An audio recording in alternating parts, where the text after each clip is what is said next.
बिस्मिल्लाहिर्रहमानिर्रहीम। दोबारा से GFR। तो प्रीवियस वीडियो में हमने देखा था कि अगर हम इफरेंट आर्ट्रियोल की तरफ जा रहे होते हैं तो फिर प्लाज्मा कंसंट्रेशन यानी प्लाज्मा प्रोटीन की कंसंट्रेशन ज़्यादा हो जाती है, फिल्ट्रेशन फ्रैक्शन ज़्यादा हो जाता है। फाइनली इसकी वजह से क्या होगा, PGC बढ़ेगा यानी जो colloid osmotic pressure of the glomerulus, और फाइनली क्या होगा, GFR भी क्या होगी, कम होगी। अब जो फिल्ट्रेशन फ्रैक्शन है उसको बढ़ाने का दो तरीके हैं, दो नहीं बल्कि एक ही तरीका होता है, उसको देख लेते हैं। जो फिल्ट्रेशन फ्रैक्शन है इसकी हमने देखी थी, इसकी हम वैल्यू देखी थी हमने। तो फिल्ट्रेशन फ्रैक्शन ऑलरेडी 20% था और ये किसके बराबर होता था, GFR के और रीनल प्लाज्मा फ्लो के। रीनल प्लाज्मा फ्लो के अगर मैं किसी तरह में GFR को कांस्टेंट रखूँ, GFR को मैं क्या रखूँ, कांस्टेंट रखूँ, और रीनल प्लाज्मा फ्लो को क्या कर दूँ, मैं क्या कर दूँ, बढ़ा दूँ। अगर रीनल प्लाज्मा फ्लो को बढ़ा दूँ मैं, तो फिर फाइनली क्या होगा, क्या फिल्ट्रेशन फ्रैक्शन क्या होगा, कम होगा। जब फिल्ट्रेशन फ्रैक्शन कम होगा, यहाँ पे लिख देता हूँ, रीनल प्लाज्मा फ्लो अगर बड़ा है तो फिल्ट्रेशन फ्रैक्शन क्या होगा, कम होगा। जब फिल्ट्रेशन फ्रैक्शन कम होगा तो फाइनली PGC है वो भी क्या होगी, कम होगी। जब वो कम होगी तो फाइनली GFR भी क्या होगा, कम होगा, क्योंकि नेट फिल्ट्रेशन फ्रैक्शन GFR ज़्यादा होगा क्योंकि नेट फिल्ट्रेशन फ्रैक्शन क्या हो गया, ज़्यादा हो गया। तो ये तो बात ही होगी इसके बारे में, PGC के बारे में, यानी ग्लोमेरुलस का ऑनकोटिक प्रेशर। अब बात होगी इंपॉर्टेंट फैक्टर की, उसका नाम है ग्लोमेरुलर हाइड्रोस्टैटिक प्रेशर, जो कि मेजर इंपॉर्टेंट फोर्स होती है जो फिल्ट्रेशन को प्रपोर्ट कर रही है, और यही GFR को डिटरमिन करेगी। तो यहाँ पे लिख लेते हैं लास्ट फोर्स, ये PGC यानी जो ग्लोमेरुलस का अपना हाइड्रोस्टैटिक प्रेशर। जितना ज़्यादा ग्लोमेरुलस का हाइड्रोस्टैटिक प्रेशर ज़्यादा होगा उतना ज़्यादा GFR ज़्यादा होगी। तो ये क्या होगी, दूसरे के डायरेक्टली प्रोपोर्शनल। हालांकि मुझे इसको यहाँ पे लिखना चाहिए था, चलो छोड़ो। अब PGC को बढ़ाना, तो PGC को बढ़ाने के लिए या फिर इसको कंट्रोल करने के लिए मजीद 3 फैक्टर्स होते हैं। वो 3 फैक्टर कौन से होते हैं, पहला होगा आर्टीरियल प्रेशर, के आर्टीरियल के प्रेशर कितना आना, यानी रीनल आर्टरी में प्रेशर कितना है। दूसरा जो फैक्टर होगा उसका नाम है कि आफ्रेंट आर्ट्रियोल की रेजिस्टेंस। तो तीसरा जो फैक्टर है उसका नाम है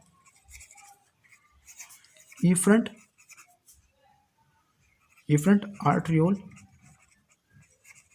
रेजिस्टेंस।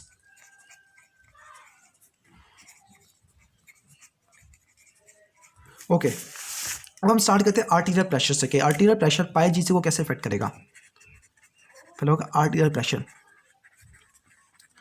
नॉर्मली देखा जाए कि एक नॉर्मल हेल्थी किडनी के अंदर ये आर्टीरियल प्रेशर का कोई रोल नहीं होता PGC के ऊपर। तो यहाँ पे लिखेंगे no negligible role on PGC। क्यों नहीं होता, क्योंकि किडनी के अंदर एक फिनोमिना होगा, उसको बोले कि ऑटो रेगुलेशन। क्या होगा, auto regulation of renal blood flow. वो ऑटो रेगुलेशन दो रिस्पॉन्स के ऊपर डिपेंड करेगी। एक होगा tubulo glomerular feedback, tubulo glomerular feedback, और दूसरा होगा वो होगा मायोजेनिक रिस्पॉन्स।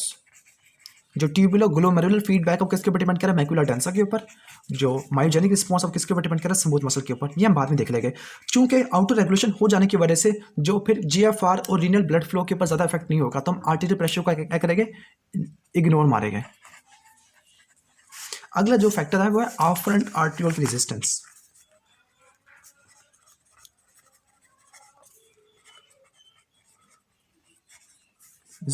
तीसरा फैक्टर होगा इफरेंट आर्ट्रियोल की रेजिस्टेंस। ओके, पहले हम ड्रॉ कर लेते हैं ग्लोमेरुलस को। Glomerulus, efferent arteriole, afferent arteriole, efferent afferent arteriole. अगर मैं इसकी रेजिस्टेंस को बढ़ा देता हूँ, फॉर एग्जांपल मैंने स्मूथ मसल की कॉन्ट्रैक्शन करा दी, तो आफ्रेंट आर्ट्रियोल की रेजिस्टेंस ज़्यादा होगी तो फिर ब्लड फ्लो को, यानी रेजिस्टेंस ज़्यादा होगी तो फिर ब्लड फ्लो कम होगा। जब ब्लड फ्लो कम होगा तो फिर GFR के पास ज़्यादा ब्लड नहीं आएगा। जब ज़्यादा ब्लड नहीं आएगा तो फिर PGC क्या होगी, कम हो जाएगी। तो अगर हम आफ्रेंट आर्ट्रियोल की रेजिस्टेंस को बढ़ा दे, RA को बढ़ा दे, तो फाइनली इससे क्या होगा, PG क्या होगा, फाइनली ये भी क्या होगा, कम हो जाएगा। तो जब PG का कम होगा तो फिर GFR भी क्या होगा, वो भी क्या हो जाएगा, कम हो जाएगा। यानी अगर मैंने GFR को कम करना है तो अपने आफ्रेंट आर्ट्रियोल की रेजिस्टेंस को बढ़ा दूँ, यानी जो स्मूथ मसल की कॉन्ट्रैक्शन को बढ़ा दूँ आफ्रेंट आर्ट्रियोल के अंदर, तो इस तरह क्या होगी, PG कम हो जाएगा, PGC कम होगा तो फिर GFR भी क्या हो जाएगी, कम हो जाएगी। तीसरा फैक्टर है वो है इफरेंट आर्ट्रियोल की रेजिस्टेंस। इफरेंट आर्ट्रियोल की रेजिस्टेंस दो तरीके से बिहेव करती है, यानी इसका बाईफेजिक रिस्पॉन्स होता है। पहले हम इसको समझ लेते हैं। इफरेंट आर्ट्रियोल,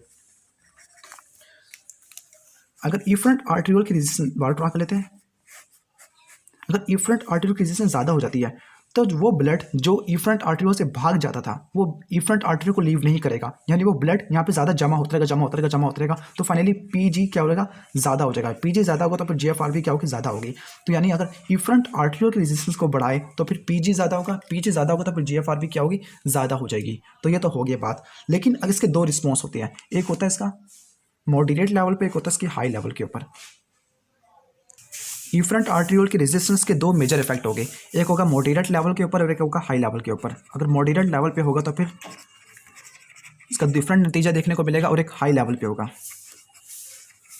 अगर मॉडरेट लेवल की इफरेंट आर्ट्रियोल की रेजिस्टेंस बड़ी है तब ये वाला काम होगा कि ब्लड ये इफरेंट आर्ट्रियोल को लीव नहीं करेगा। जब इफरेंट आर्ट्रियोल को लीव नहीं करेगा तो फिर इसकी फिल्ट्रेशन ज़्यादा होगी। जब इसकी फिल्ट्रेशन ज़्यादा होगी तो फिर GFR भी क्या होगा, ज़्यादा होगा। तो मॉडरेट लेवल के ऊपर रीनल आर्ट्रियोल की रेजिस्टेंस बढ़ जाने की वजह से GFR बढ़ता होता है। लेकिन अगर हाई लेवल की अगर रेजिस्टेंस बढ़ गई तो फिर इसकी वजह से GFR क्या होगा, कम हो जाएगा। GFR इसलिए कम होगा क्योंकि जब रेजिस्टेंस ज़्यादा हो गई तो रेजिस्टेंस ज़्यादा हो जाने की वजह से प्लाज्मा की प्रोटीन की कंसनट्रेशन पे ज़्यादा होती गई। यानी अगर सीवियर इंक्रीज लिख देते हैं यहाँ पर, सीवियर इंक्रीज होगा रीनल आर्ट्रियोल की रेजिस्टेंस में, जो प्लाज्मा प्रोटीन की कंसनट्रेशन भी क्या होती रहेगी, आहिस्ता आहिस्ता ज़्यादा होती रहेगी। जब प्लाज्मा प्रोटीन की कंसनट्रेशन ज़्यादा होती रहेगी, क्यों ज़्यादा होती रहेगी, क्योंकि ब्लड की फिल्ट्रेशन भी साथ साथ ज़्यादा हो रही है। अगर कंसनट्रेशन ज़्यादा होगी तो फाइनली पाई-GC फैक्टर ज़्यादा हो जाएगा। जब ये ज़्यादा हो जाएगा तो फिर GFR भी क्या हो जाएगी, कम हो जाएगी। तो फाइनली हम ये कह सकते हैं कि मॉडरेट लेवल के ऊपर GFR ज़्यादा होता है और हाई लेवल अगर हो जाए रीनल आर्ट्रियोल की रेजिस्टेंस तो फिर GFR क्या होती है, कम हो जाती है। तो ये तो हो गया। अगर इसको हमें ग्राफ से समझना चाहिए, डायग्राम से, तो उसको हम यहाँ से देख सकते हैं।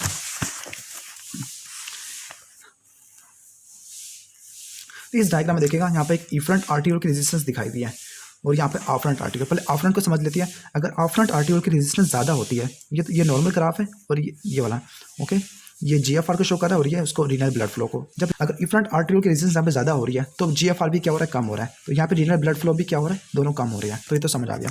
अगर मैं इफरेंट आर्ट्रियोल की रेजिस्टेंस लूँ तो इफरेंट आर्ट्रियोल में देखना रेजिस्टेंस ज़्यादा हो रही है तो शुरू में देखना इनिशियल स्टेज में तो ये तो बढ़ते होते हैं, रीनल ब्लड फ्लो क्या होगा, रीनल ब्लड फ्लो तो कम होगा। लेकिन इनिशियल स्टेज में 1 से लेकर 2 जाने में GFR ज़्यादा हुआ। लेकिन अगर सीवियर राइज हो गया तो फिर GFR भी क्या हो रहा है, कम हो रहा है। तो सिंपल हम यही कह सकते हैं कि मॉडरेट लेवल की अगर हुई है तो फिर GFR तो क्या होगा, ज़्यादा होगा। लेकिन रीनल ब्लड फ्लो कम हो रहा है, यानी किडनी के टिश्यू को ब्लड फ्लो कम मिल रहा है क्योंकि पेरिट्यूबुलर कैपिलरीज आगे इफरेंट आर्ट्रियोल से स्टार्ट होती हैं। लेकिन GFR थोड़ा बड़ा। लेकिन अगर हाई लेवल की अगर होगी रेजिस्टेंस तो GFR और रीनल ब्लड फ्लो दोनों के दोनों क्या हो गए, कम हो गए।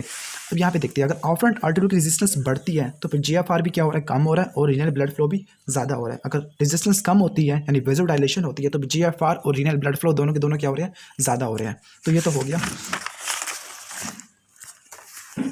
फाइनली हम इसको समराइज़ कर लेते हैं कि वो कौन कौन से फैक्टर्स होते हैं जो GFR को कम करते हैं। तो GFR को कम करने के लिए या तो मैं KF को कम कर दूं या फिर मैं जो इसके अंदर बूमन कैप्सूल के अंदर हाइड्रोस्टैटिक प्रेशर को बढ़ा दूं या फिर मैं ग्लोमेरुलस के अंदर ऑनकोटिक प्रेशर को बढ़ा दूं या फिर मैं ग्लोमेरुलस के अंदर हाइड्रोस्टैटिक प्रेशर को कम कर दूं। अगर मैंने KF को कम करना हो तो मेरे पास 3 तरीके, या तो मैं रीनल डिजीज़ काज करवा दूँ जैसे Allport syndrome, nephrotic syndrome, diabetes mellitus और हाइपरटेंशन। ये दोनों काज करेंगे, थिकनिंग करेंगे और ये क्या करेगा, साइज़ को बढ़ा देगा, पोर साइज़ को बढ़ा देगा, परमेबिलिटी को बढ़ा देगा। दूसरा होगा कि अगर मैं हाइड्रोस्टैटिक प्रेशर बूमन कैप्सूल के अंदर उसको बढ़ा दूँ तो उसको बढ़ाने का तरीका है कि मैं किडनी स्टोन काज करवा दूँ। किडनी स्टोन होगा, हाइड्रोनेफ्रोसिस हो जाएगी और ये हाइड्रोस्टैटिक प्रेशर बूमन कैप्सूल के अंदर ज़्यादा हो जाएगा जिसकी वजह से GFR कम होगी। तीसरा तरीका ये है कि मैं पाई-G को, यानी जो कौन सा है, ये ग्लोमेरुलस का कोलाइड ऑनकोटिक प्रेशर है, उसको मैं बढ़ा दूँ जिसकी वजह से GFR कम हो जाएगा। रीनल ब्लड फ्लो को कम कर दूँ, फाइनली फिल्ट्रेशन फ्रैक्शन ज़्यादा होगा, प्लाज्मा प्रोटीन की कंसंट्रेशन ज़्यादा होगी, ये ज़्यादा होगा ये प्लाज्मा प्रोटीन की कंसंट्रेशन बढ़ाने से। तीसरा तरीका है कि अगर मैं पाई-G को कम कर दूँ, यानी अगर मैं आर्ट्रियल प्रेशर को कम कर दूँ, नॉर्मली इसका कोई इफेक्ट नहीं होता क्योंकि आउटर रेगुलेशन हो रही होती है और आउटर रेगुलेशन एक स्पेसिफिक प्रेशर रेंज में होती है। नॉर्मली हम 60 to 140 कह लो आप इसको। दूसरा होगा रीनल आर्ट्रियोल की resistance, renal of efferent arteriole. अगर इफरेंट आर्ट्रियोल की रेजिस्टेंस को मैं कम कर दूँ तब भी क्या होगा, ये फाइनली ये PG कम होगा। और यहाँ पे एक स्पेसिफिक हार्मोन एक्ट करता है, उसका नाम है एंजियोटेंसिन 2। एंजियोटेंसिन 2 को अगर मैं ब्लॉक कर दूँ, उसकी फॉर्मेशन ना होने दूँ, यानी एस इनहिबिटर लूँ, कौन सी इनहिबिटर लूँ, एस इनहिबिटर लूँ, तब भी क्या होगा, एंजियोटेंसिन 2 नहीं बनेगा। एंजियोटेंसिन 2 नहीं बनेगा तो फिर RE क्या होगी, कम हो जाएगी। RE कम हो जाएगी तो फिर फाइनली PG भी कम हो जाएगा। लास्ट तरीका ये है कि अगर RA यानी रीनल आफ्रेंट आर्ट्रियोल की रेजिस्टेंस बढ़ा दूँ, यानी वेजो कॉन्स्ट्रिक्शन करा दूँ। वेजो कॉन्स्ट्रिक्शन कराने का ही तरीका है कि अगर मैं सिंपैथेटिक एक्टिविटी को बढ़ा दूँ, क्योंकि सिंपैथेटिक एक्टिविटी नॉर्मली आफ्रेंट पे जाके काम करती होती है, या फिर मैं एड्रीनल मेडुला से हार्मोन रिलीज कराऊँ, नॉरएपिनेफ्रिन, या फिर एंडोथेलियम से हार्मोन रिलीज हो, एंडोथेलिन, जो कि डैमेज एंडोथेलियम से रिलीज होते हैं, वो किस पे जाके एक्शन करते हैं, आफ्रेंट के ऊपर, और आफ्रेंट की रेजिस्टेंस को बढ़ा के पाई-G को कम करके GFR को कम कर देते हैं। तो ये था हमारा बेसिक ओवरव्यू कि कौन कौन से फैक्टर डिटरमिन करते हैं GFR को।